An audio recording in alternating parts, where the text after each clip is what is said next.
Oke,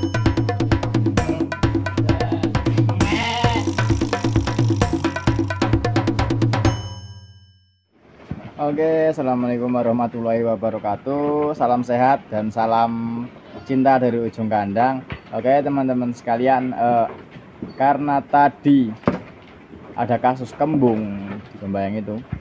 Jadi ini seperti ini kondisinya terkini.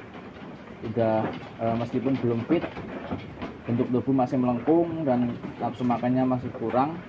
Tapi alhamdulillah sudah mau makan dan sudah mau berdiri dan sudah mau berjalan.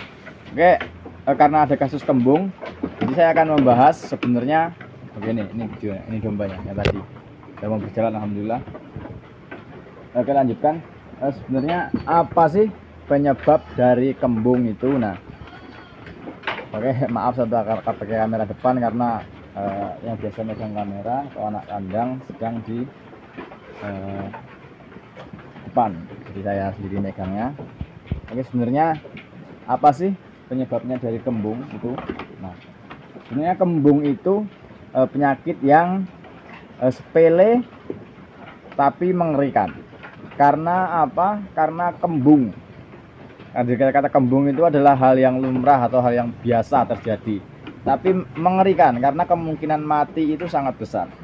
Nah, jadi sebisa mungkin teman-teman peternak semuanya mencegah hal itu supaya tidak terjadi.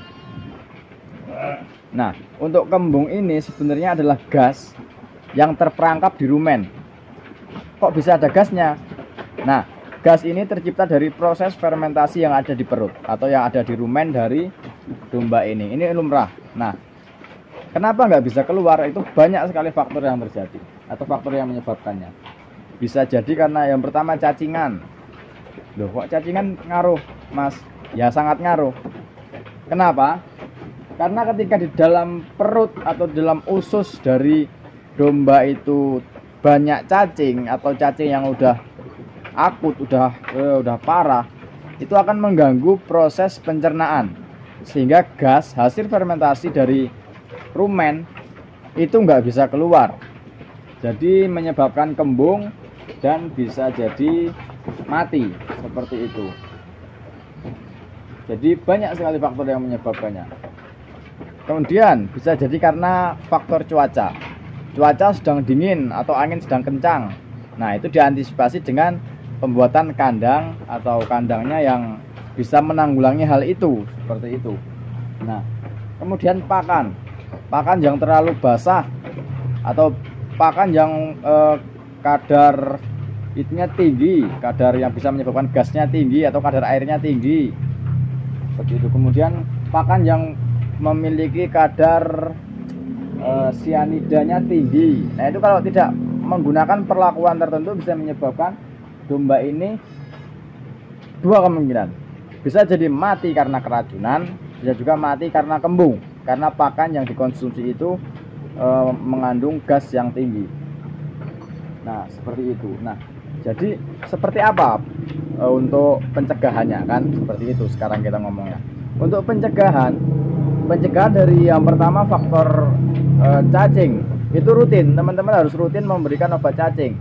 Ada obat cacing yang harus diberikan dengan pengulangan 3 bulan sekali atau dengan pengulangan 6 bulan sekali. Itu banyak beredar produk-produk yang ada di luar sana obat cacing. Itu tinggal teman-teman pilih dan teman-teman baca di label itu pengulangannya berapa kali.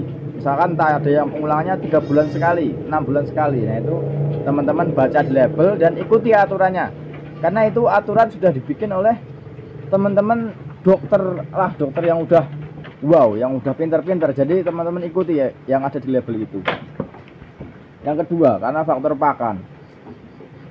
Nah, ini yang agak sedikit disepelekan oleh peternak-peternak, terutama peternak yang tradisional di luar sana. Pakan itu lebih baik dilayukan terlebih dahulu. Mungkin teman-teman peternak yang tradisional mikir, Mas, kalau nggak seger dombanya nggak banter makannya atau nggak mesi. Itu sebenarnya kebiasaan.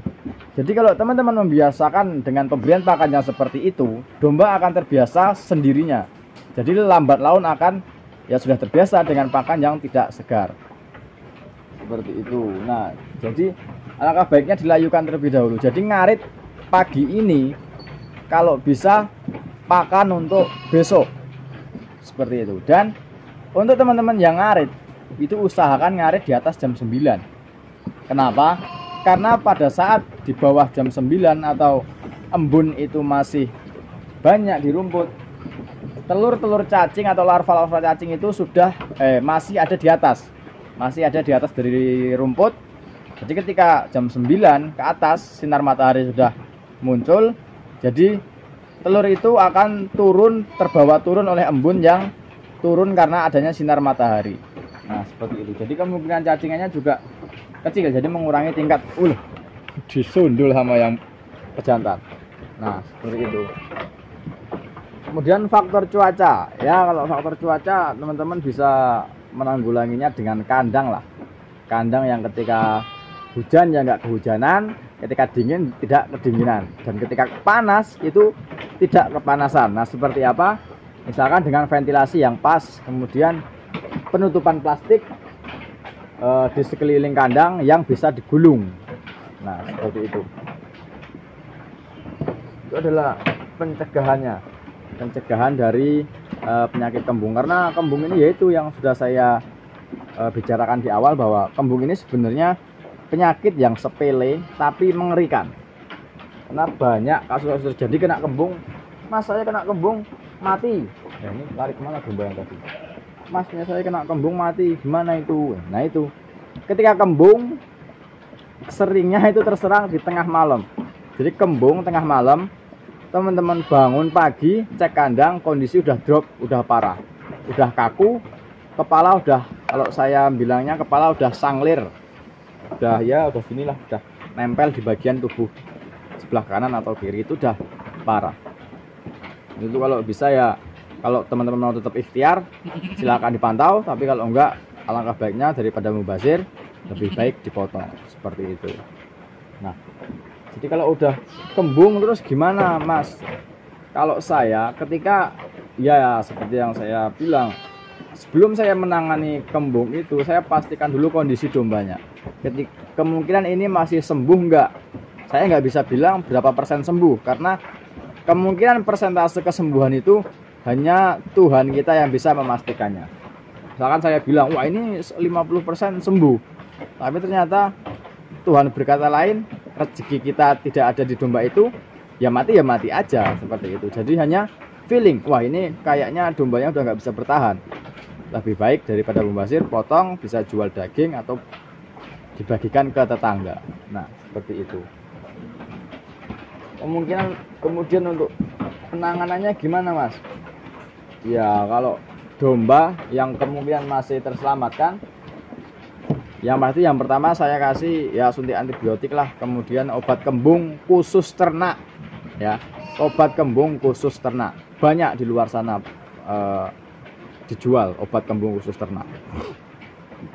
Kalau antangin sprit, ya kebiasaan orang dulu ya memberikan hal itu, saya merekomendasikan tidak, karena sprit itu menambah gas yang ada di dalam rumen. Jadi kalau kita pakainya sprit itu kayak judi, untung-untungan. Kalau gas itu bisa keluar sembuh, tapi kalau gas itu nggak keluar ya makin parah, karena ya soda lah, kita masukkan soda tambah gas jadi tambah besar gasnya, nggak keluar ya makin parah, seperti itu. Jadi ya sprit itu masih belum itulah dipastikan bisa sembuh, karena yaitu gas ditambah gas ya gasnya makin banyak. Kalau bisa keluar alhamdulillah sembuh, kalau nggak bisa keluar ya makin besar pasti gas yang ada dalam rumen. Antangin, kepepet pakai, nggak ada produk lain pakai nggak apa-apa, sifatnya sama, menanggulangi angin yang ada di dalam rumen, seperti itu. Kalau saya lebih sering pakai yang pertama minyak goreng. Minyak goreng saya cekokkan 20 sampai 30 ml ke dalam rumen, ke dalam perut tubuh. atau lewat mulut itu cekok, diminumkan. Kemudian diurut perutnya, diurut ke arah anus, jadi biarkan dia mengeluarkan gas pelan-pelan. Kemudian rogoh bagian anus. Jadi kalau teman-teman jijik pakai tangan, bisa pakai pelepah itu, pelepah daun pepaya, pelepah pepaya. Itu kan bolong tengahnya, dikasih minyak, dipastikan tidak tajam, disogok, diputer-puter, bantu agar si domba itu bisa buang feses atau buang tainya. Dia akan ikut angin juga bisa keluar. Nah, seperti itu. Kemungkinan ya untuk produk-produk yang lain banyak di luar sana untuk produk kembung. Yang pasti adalah kalau kembung itu lebih baik mencegah daripada mengobati. Kalau saya lebih baik bikin kandang yang meminimalisir kembung, ngasih pakan yang meminimalisir kembung, dan pemberian obat cacing, karena salah satunya juga bisa menyebabkan kembung seperti itu. Nah, kembali lagi ke pakan. Pakan itu lebih baik kalau saya ya itu ya pakan itu saya layukan.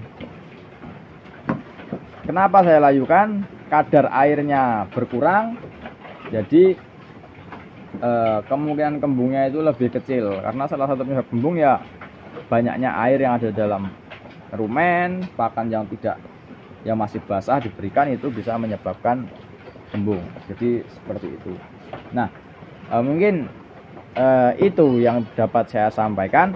Kurang lebihnya saya mohon maaf. Kalau teman-teman semuanya ada pendapat yang lain atau ada pendapat yang lebih baik untuk menangani kembung, teman-teman bisa share, teman-teman bisa bagikan di kolom komentar. Itu pasti akan sangat membantu untuk saya dan teman-teman semuanya. Seperti itu. Jadi kurang lebihnya saya mohon maaf. Salam sehat, salam cinta dari ujung kandang.